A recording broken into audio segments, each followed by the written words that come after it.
سلامونه ملګرو، ذاکر رحمان یم. تاسو چټ کې دا کومه ویډیو ښکاري دا ماشومان دې پته نه لګي چې بله کومه داسې بلا راوتې ده چې دا ماشومان خوري، صرف ماشومان خوري.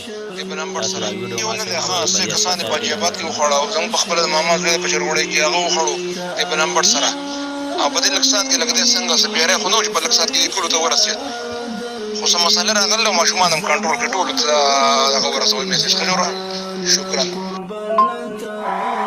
السلام علیکم.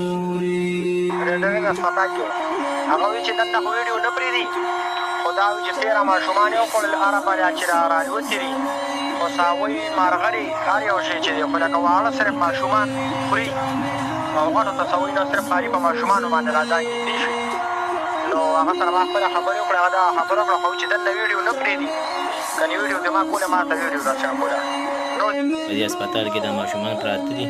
زموږ په پاکستان کې چې کوم دی رنګارنګ عذابونه راغلل، الله دې زموږ په دې ملک خپل رحم وکړي. دا به کې اوس یو نوی عذاب دی، پته نه لګي چې څه بلا ده، او ماشومان خوري، صرف ماشومان خوري.